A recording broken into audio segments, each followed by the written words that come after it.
विरोधक कितीही एकत्रित आले तरी आम्ही 50% मतं घेऊन विजयी होऊ असं अमित शहा अनेकदा भाजप कार्यकर्त्यांचा उत्साह वाढवण्यासाठी बोलतात। मात्र देशात राजकीय मैदानावर प्रत्यक्षात असं घडलं नव्हतं।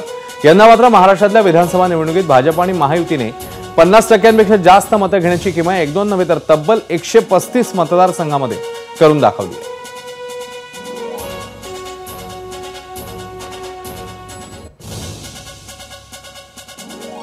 राज्यामध्ये 135 मतदारसंघात महायुतीला 50%पेक्षा जास्त मतं मिळाली।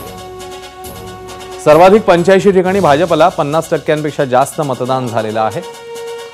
शिंदेंच्या शिवसेनेला 30 ठिकाणी तर अजितदादांच्या राष्ट्रवादीला 20 ठिकाणी 50%पेक्षा जास्त मतदान झालं।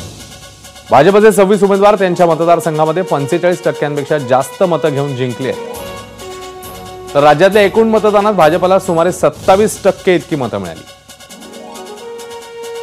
भाजपने लढवलेल्या 149 जागांचा विचार केल्यास 51.78% मतं त्यांना मिळालेली आहेत। पश्चिम महाराष्ट्रात 26 जागा भाजपने लढवल्या, तिथे भाजपच्या मतांची सरासरी आहे 55.47%।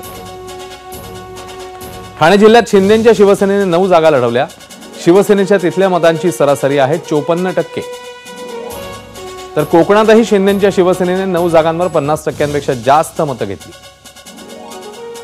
विशेष म्हणजे मतांच्या याच प्रचंड टक्केवारीमुळे भाजपचा एकही उमेदवार राज्यामध्ये 3ऱ्या क्रमांकावर राहिलेला नाहीये। शिंदेंच्या शिवसेनेचे फक्त 5 उमेदवार हे 3ऱ्या स्थानी राहिले। अजितदादांच्या राष्ट्रवादीचे फक्त 3 उमेदवार 3ऱ्या क्रमांकावर राहिलेले पाहायला मिळाले। राज्यातल्या 8 मतदारसंघात भाजप उमेदवारांना 1 लाखांपेक्षा जास्त मताधिक्य हे मिळालेलं आहे।